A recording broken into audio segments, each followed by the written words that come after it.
So hello दोस्तों, आज हम पढ़ने वाले इंग्लिश का चैप्टर नंबर 2 जो है अ फायर एंड आइस और the dust of snow. So video के एंड तक बने रहिए एक्सप्लेनेशन के।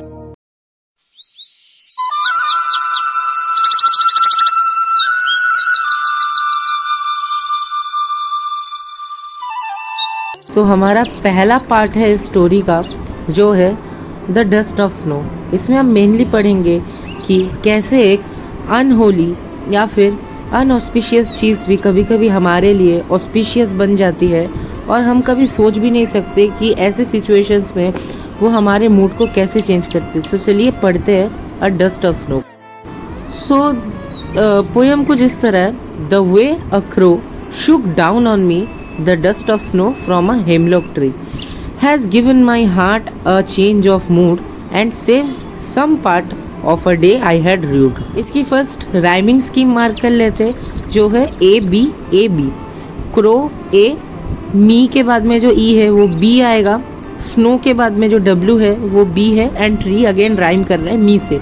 सो B A B. So the main theme क्या है फर्स्ट स्टैंजा का? The way a crow shook down on me the dust of snow from a hemlock tree. इसमें ये कहा जा रहा है कि पोएट जो है रॉबर्ट फ्रॉस्ट वो एक पेड़ के नीचे बैठे हैं, कह सकते हो। पेड़ के नीचे उनका दिन मतलब बहुत ही गंदा जा रहा था, ऐसा तुम कह सकते हो, डिप्रेस्ड, और वो बहुत ही होपलेस फील कर रहे थे। उस स्टेट में क्या होता है, वो बिल्कुल भी सॉरोफुल मूड में और अपने ही दुनिया में वो खोए हुए थे। वो एक हेमलॉक ट्री के अंदर खड़े हुए थे। तुम लोग को जानकर हैरानी होगी, हेमलॉक ट्री दिखता तो ठीक है पर वो बहुत ही ज़्यादा पॉइजनस होता है। लाइक अगर तुम उसको अगर थोड़ा सा चाट लोगे ना भाई तो वही मर जाओगे, थोड़ा खा लोगे तो ठीक है। सो सडनली क्या होता है, एक क्रो मतलब कौवा आके उस पेड़ के ऊपर बैठता है, ठीक है। सो वो जो कौवा बैठता है, कौवा को देखो, क्रो को क्या माना जाता है?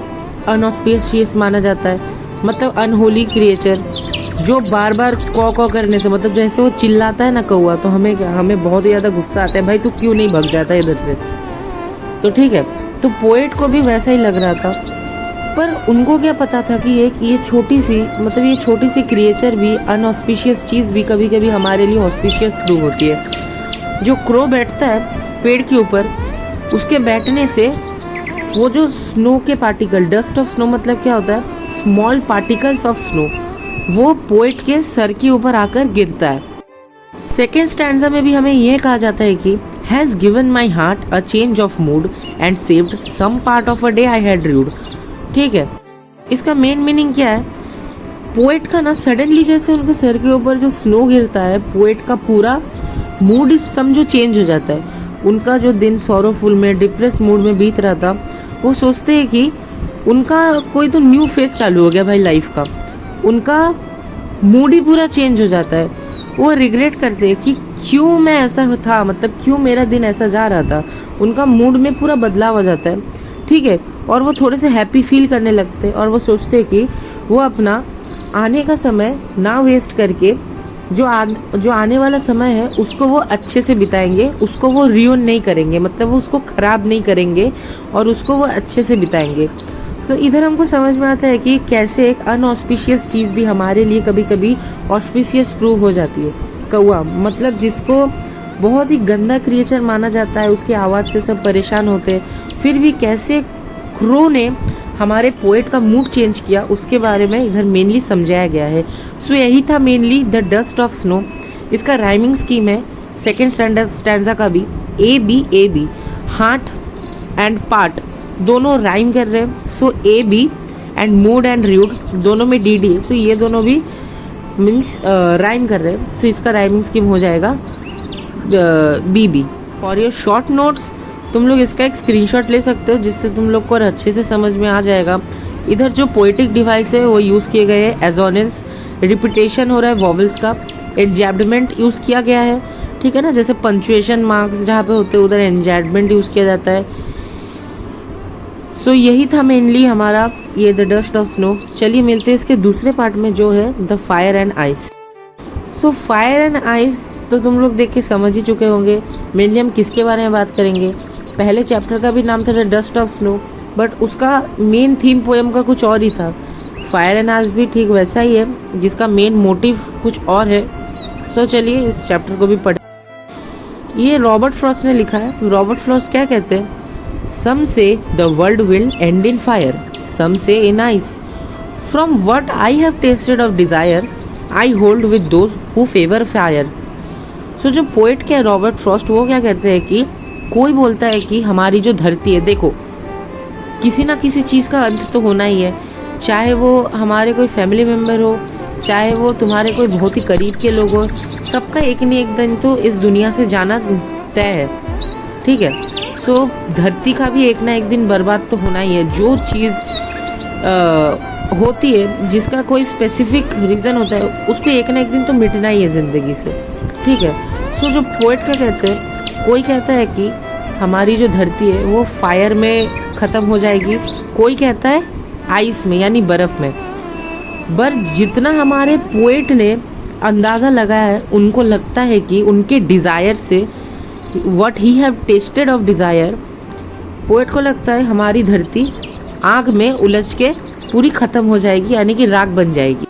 फिर पोएट दूसरे स्टैंजा में ये कहते हैं कि but if it had to perish twice, I think I know enough of hate to say that for destruction ice is also great and would suffice.